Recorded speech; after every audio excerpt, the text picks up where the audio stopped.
I am Greg Kelly, and I'm president of SEIU Healthcare Illinois, Indiana, Missouri, and Kansas. And this is our second Facebook Live show. As you all recall, about a month ago, we did a Facebook Live on Illinois' fair tax effort that's being pushed in Springfield. We had so much fun, and our members reacted so positively to that we decided to do another Facebook Live. And so we're excited about today's Facebook Live conversation.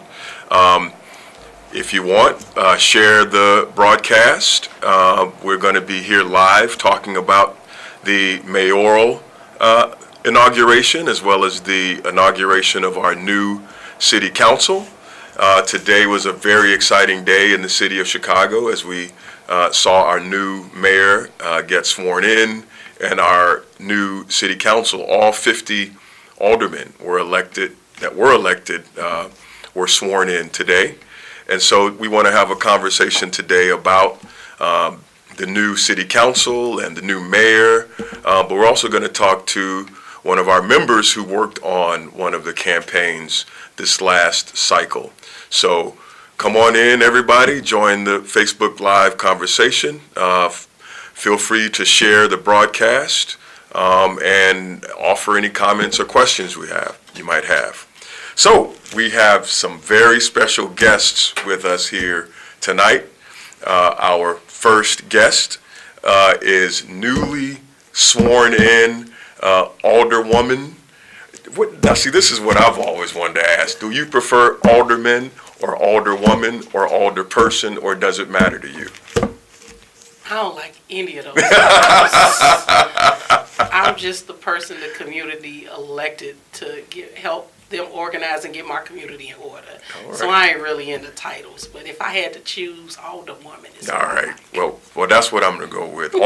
We are honored to have with us tonight alderwoman, newly sworn in, newly minted alderwoman of the 20th Ward of Chicago, which covers Woodlawn. I'll let the alderwoman tell us a little bit more about the ward, but I want to welcome Alderwoman Jeanette Taylor to our Facebook Live conversation. Welcome, Alderwoman. Thank you, Greg. How are you? I'm doing pretty good. I'm excited about today.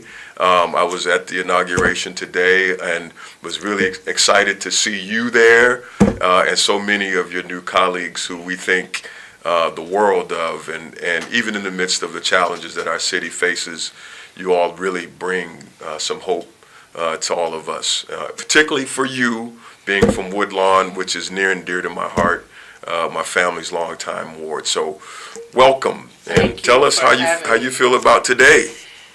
I'm over it already. You could only do so much celebrating and talking. It's time for us to get to work and make Chicago for the many and not the few. Mm-hmm. I'm just ready to work in my community and serve my community. So that's what I'm ready for. Okay. So now, was today the first day that all 50 of you all were in a room together? We've been together a couple of times. Mm-hmm. We did a brunch together, a dinner together, a lunch together. We've been together a couple of times. Okay. So. Okay. And how have folks received you so far? What's the inside stuff? I think my name is already on the chalkboard of people who are going to act up. People may not remember I was an organizer for 12 years, and so I've probably cussed out half of my coworkers already. So it's going to be very interesting. But they all have been welcoming to us, and they look forward. They've all offered their support, and they're ready to work with us, and they feel like we will help them make the Chicago that it should have been and what Harold Washington wanted it to be. All right. And our other guest today, and we're going to come back to the alderwoman in just a second, is Osmond Dumas, who is a member of our union who worked on a winning campaign. And the person he worked with got elected and was sworn in today as well in the 33rd Ward, and that's new Alderwoman Rosanna Rodriguez. So Oz is going to talk to us a little bit today about his experience. So welcome, Oz. Thanks, Greg. It was fun. It was great, actually. It was my first time working on any local political campaign, And I thought it was going to be completely different, and it's nothing like what I saw on TV. So it was but it was kind of hectic, but in a good way. We had to work really hard to get something done. So All right.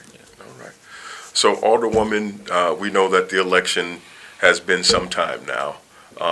But what motivated you to run in the first place for Alderwoman? Because I felt like as much sitting in, blocking elevators, hunger strikes, marches to governor's house, we weren't moving policy. And so we had the people on our side, just not the policies. And so I wanted to be at the table to make sure that the policies actually reflect what we want to see in our communities. We know a lot of times the policies that are in place keep Black communities from growing. And so I wanted to be at the table to say what I feel like maybe some of them want to say, like, that doesn't make sense, or you're lifting up one set of folks while you're lowering another set of folks. And so it's why I ran. If you'd asked me 2 years ago, I'd have been like, hell to the no.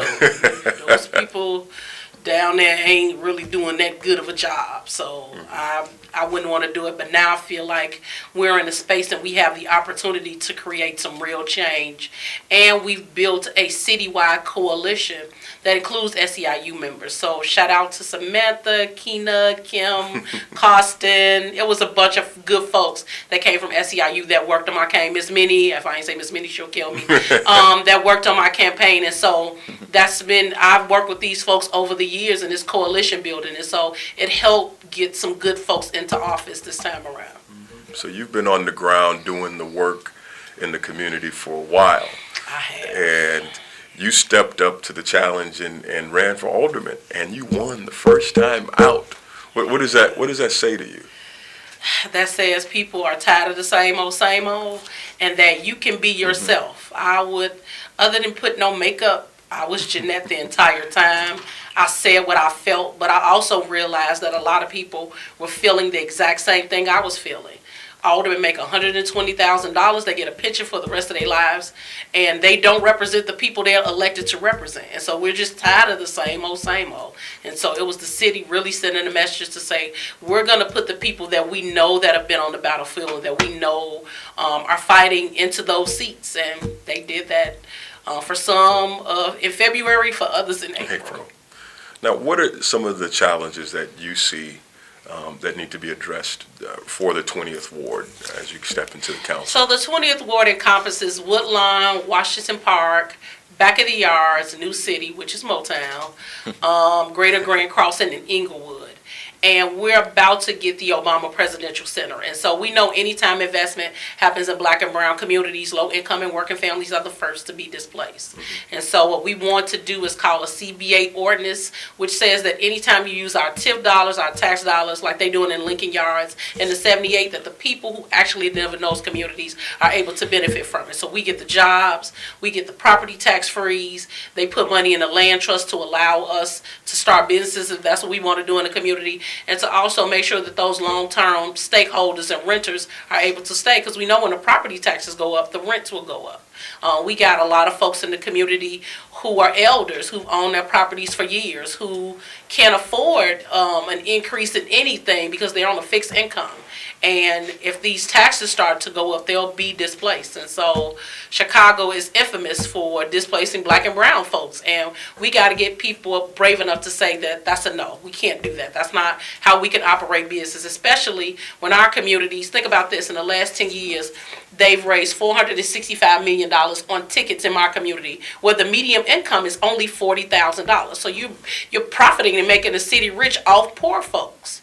And so there's just some legislation and policies we can put in place to make sure that people pay their fair share and that we're able to generate revenue and pay the damn pensions. I'm so tired of people talking about people. If you work in respect, you should be able to retire in respect. And so it's time to just put up and shut up and pay those pensions. That's right. That's right. So for folks joining us, again, this is a Facebook Live conversation that we're having about the inauguration of our new mayor, as well as the inauguration of the 50 members of the City Council, and we're honored to have with us one of the new members. I think there are 12 new members in this council, Alderwoman Jeanette Taylor of the 20th Ward, and she's here talking with us a little bit about what she plans to do and how she intends to fight for the 20th Ward. So one of the other questions, obviously, we have a new mayor coming in. Thankfully, Rahm Emanuel is gone. Look at God. And so, so obviously our union didn't support the mayor, but obviously we understand that it's important that she is successful as mayor because we're residents, our members live in this city. And so how do you see yourself as a new alderman working with this new mayor? So I hope that she does what I did. I had a lot of enemies when it came to community organizing because we called out people on their BS. And so everybody from this point, have a clean slate. And so what you do now will reflect the type of relationship that we have. And so everything that happens in the 20th Ward will happen with the community. You're not going to build, you're not going to tear down, you're not going to add, you're not going to subtract unless you have a conversation with the community. And so I'm all for aldermanic prerogative. I am. There has to be some checks and balances to people who sit in those seats, and there has to be some say-so from the people in the community. And too often we know we're never at the table when these conversations are happening. All you do is see a press conference and they roll out, we're going to close 50 schools. And y'all talk to who when y'all made that decision? And why is that okay when it's only in black and brown communities? And so I like that she wants to make some change, but I got to be honest, I don't like the way she did it. We were invited to a briefing, and she rolled out this executive order, and I'm all about process. You should have had a conversation with the 50 folks who were coming to city council, and then you could have rolled it out. Because with the new alderman, we've never had this privilege anyway. Mm-hmm. So when she said what she said today, she wasn't talking to me. I ain't got the job yet. I haven't made a decision on anything. But it's the way you do things. And if you're going to be transparent, transparency is having those conversations with the people who are because we're co-workers. We don't work for her. We work for the constituents. She is a co-worker. And so as the supervisor, she should have had a conversation with her. So I'm all about process. I'm open to some of the new things that she's bringing in. There are some things that I don't agree with her on. We can't police our way out of safe communities. Mm-hmm. We don't need more police officers. As a matter of fact, we need to cut that daggone budget. They get 40% of the budget. That's $4 million a day. You know what my community could do with $4 million a day? A lot. A whole lot. We could put the programs in place. And so more policing, that's putting a Band-Aid on the bullet wound.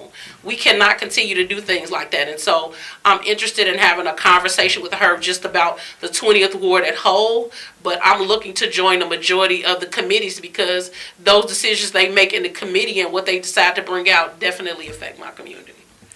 Awesome. So now, United Working Families is your T-shirt. The folks, hopefully everybody can see.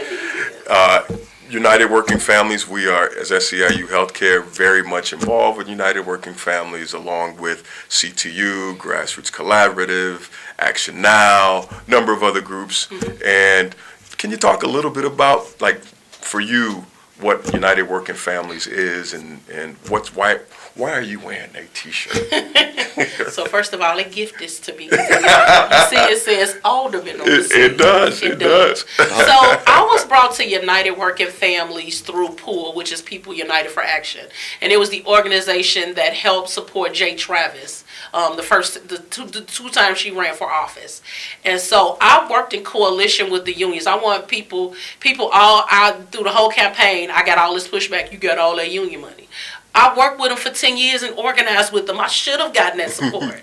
I've helped them build the communities and the workspaces that they want to have, so I should have gotten it. And so United Working Families brings the unions, the community groups, and the teachers together and say, how do we help each other? Because I think one piece that's always left out the conversation is your union members live in our communities. And there's never a real clear conversations about what do our members want. And so I love that every organization, every union was like, you got to come meet with our members. You got to talk. We want you to hear our views. No, we don't. You ain't coming here to talk to us. You need to listen to the things we want. And I agree with all those things they're saying. So when you all did a cold blue, I was all for it. Like, that's what makes sense. It's the saddest thing in the world is to work in a profession and you can't even afford the insurance. What type of damn city do we live in? And I say all the time, Chicago is one of the richest cities in the country. There's no way that we got homeless folks in the community. There's no way that a CNA cannot afford insurance at the hospital she works at. Or she has to work 3 and 4 other jobs to feed her family. That's not her being a bad CNA. That's a city who doesn't value her work ethic, doesn't value what she does. And so in a city where we pay some of the highest taxes, that's a no-go. And so the working relationship between communities and United Working Family and these elected officials pushes us to A, think out the box, and B, bring together people who for centuries did not work together. 10, 12 years ago, you never heard of community organizations working with labor. It just didn't happen. And so Chicago sets the stage for what happens in the country. And so people are not modeling what we do. And so without a Greg Kelly, they probably would not be a Jeanette Taylor or Rosanna or a Byron. You know, we needed those folks in the space. And so it worked out for us. And definitely to have those members working in our offices during the election was the greatest thing ever, because you got to have one-on-ones with the folks and feel like you are with my mother when she about to pass away, or you are with my family when I'm trying to rehabilitate, and you mean to tell me you make under $15? What type of foolishness is that? But we got people who make $120,000 a year and get a pension, and who do absolutely nothing. And so we got an unbalanced system that we got to change. And so United Working Families and this coalition just makes sense. Awesome. Thank you, Alderwoman. That was a nice segue into Oz. So Oz, you worked on an aldermanic campaign in 33rd Ward with Rosanna Rodriguez. Tell us a little bit about your experience. How was the experience, and tell us about the candidate that you worked for. Oh, it was amazing because, as I said before, it's not something I've ever done, but I wanted to learn about it. I wanted to, see what the ins and outs are. So I went down there, I walk into the office, and then they have like these poster boards up that has like everything that this campaign stood for. And it's like I can't remember everything word for word because there were so many things, because they had members from the community come in and write on post-its what was important to them, and they added it to the board. So it's like a real democratic community. They're really listening to the constituents. So it was one of those things where it's like I came in there, and on day one it felt like I was around family. It was crazy. It's like I felt like our whole campaign ran off of hugs and ceviche. But yeah, it was. That sounds like fun there, Bob. It was really fun. It was crazy. I mean, there was a lot of work, and What kind of stuff did you do for the campaign? Well, we definitely knocked on doors, went to door throughout the ward, did a lot of walking, and yeah, we talked to a lot of members. No, I'm used to talking to members.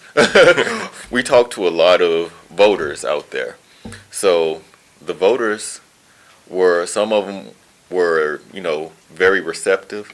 Some of them not so much. Some of them were undecided. The undecided ones were the ones I really had to, sit there and take time to talk to them, about what's going on. Like, what are your issues here in the community, so that we can see what we're going to do about this.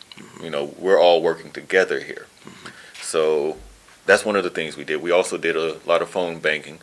Some people probably got tired of us, but, it was important to get out there and vote. So you have to know that. Now, is there one lesson or a number of lessons that you got out of this that you would share with other union members that comes up for you?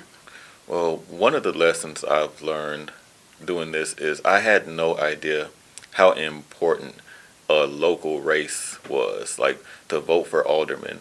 Like, everybody out there, like, you really need to hear this. People go out and vote for the president all the time. They go vote for the governor. They go vote for the mayor, but not the people locally. Like, the president is not going to come fix your potholes. So you have to actually work with the person who runs your community. You can't sit there and complain about how bad your community is, but sit back and do nothing about it. So make sure you get out there, get to know what ward you're in, who's your alderman, and, you know, go vote when it's time to vote, because I was one of those people who didn't know anything about it, and I had to be educated on it. So now you're candidate in the 33rd Ward, which is northwest side, right? Is it, what It's like around Irving Park, let's see, Irving Park, and it's just a big north side area that I'm not really around too often. It's a very nice area though. But it was a competitive race. It was so close that it came down to 13 votes. 13 votes. Like, we were sitting there like biting our nails the night of the election. And then we had to wait, what was that, another 2 weeks? Weeks at least, yeah. Yeah, I had to wait another 2 weeks to get the final vote, and then to learn it came down to 13 people. Yeah. That just goes to show like how important it is to actually get out there. Like, if you don't get out there, you can say, oh, my candidate will win, and then she'll lose because you didn't make it there to the polls. So every single vote counts. Every right? single vote counts. Good, good. I guess my final question for you, Oz, would be, so, like, would you do this again? Like, would you participate in a campaign again, regardless of the office? Yeah, most definitely, because it seemed like what I went for was, I wasn't going for, like, not necessarily the candidate, not necessarily Democratic or Republican or whatever. I chose the issues. And Rosanna, she represented some issues that I would definitely fight for. That's the type of change I want to see in this city. Even with Miss Jeanette, I would definitely work on her campaign. It sounds like it would have been fun. So they had fun over there. So yeah, I got your back too. Thank you, I appreciate it. Good, good. So, Alderwoman, so what's the next 100 days looking like for you? So, unlike other folks, I went out of the country and my phone did not stop ringing and I didn't stop answering. And so I've had 2 transition meetings already. I've met with some local pastors and organizations in the community. I'm going to have 2 more transition meetings because the ward is so wide that I need to be able to hear all the issues in the different parts of the ward. My first 100 days looks like my community deciding who my ward superintendent would be. My community deciding, because we got developers were calling me during the election. People who want a piece of the 20th ward were calling me before the numbers were even in, and I was like, nope, you gotta wait. And so in order for me to even have any of those meetings, the community has to be at the table. I meant what I told folks, that it was not enough to vote for me. You gotta go to City Hall with me. And so I meant that, and so I'm doing that in works. And so my office, of course, unfortunately won't be ready till the first week of June, but I'll spend some time at City Hall, and Tuesdays and Thursdays are days that me and my staff, we walk the neighborhoods. I need to know those issues. I live on 1 block. I probably could talk about issues on 3 blocks, but I can't speak for the entire board. And so I actually need to hear from those constituents. We do something that United Working Family does, which is called Policy School, and it's around us coming up with ordinances that are smart for our community, but also takes up some of the burden. So we're talking about ways to get universal health care, ways for we could do college for all, how we pay for that, a progressive tax, bringing back the corporate head tax. It's just some smart things that we could do that are just like that, that would get us to balance the budget. We can't continue to balance the budget off the backs of low-income and working families. And so I'm not having it under any circumstances, and my community has never had a seat at the table, and this is their opportunity. And so that takes work, because we don't believe we can win, number one. And too often, people get into office and they go, it's what I say, and that's not what it is for me. I didn't get in the seat for that reason, and people didn't elect me to be this sledgehammer alderman, and so that's not what I'm going to be. But they know that I'm going to raise all type of hell, and I'm going to fight for them. And so I got this seat, and for 4 years, that's who I'm going to be. So that's kind of my first 100 days. Awesome, awesome. So May 29th is the first council day, is that right? It is. I am so looking forward to seeing you on the council floor. I can't wait to hear that first floor debate. It will be theater of the Just highest bring order. the popcorn. That's all I can say. Bring the popcorn. I cannot wait. Oz, and so any sort of parting words that you would offer for members or folks that are watching? Man, I would say it's a lot of hard work, but in the end, it's very much worth it, especially when your candidate wins and you can sit there and be proud about that. And it's like, okay, now we're going to see some real change. So, and you also have to get to know what your candidate's issues are. Like I said, that's what I did for myself, and you have to do the same as well. You know, if your issue is, I want to be able to park my car in front of my house, something that small, you know, find out if your alderman supports that, you know, find out what your alderman supports, and if they don't support your issues, then you might have to get them out. All right. Well, everyone, this has been a Facebook Live discussion about the inauguration of our new mayor and our new alder people. We're so proud of Alderwoman Taylor, and look forward to all of the good work that you're going to do in the council and in the ward. And Oz, we appreciate obviously all the good work you do as a leader in our union. And so thanks everybody for watching. We're going to keep trying this format and see how folks like it. If you all have some feedback that you'd like to give, feel free to comment, feel free to share. We're going to try to do these fairly often on issues, not just in Chicago, but around the state of Illinois and around the state of Missouri and Indiana, as a new way of trying to communicate with members on a consistent basis. So thanks everybody for watching, and we will talk with you soon.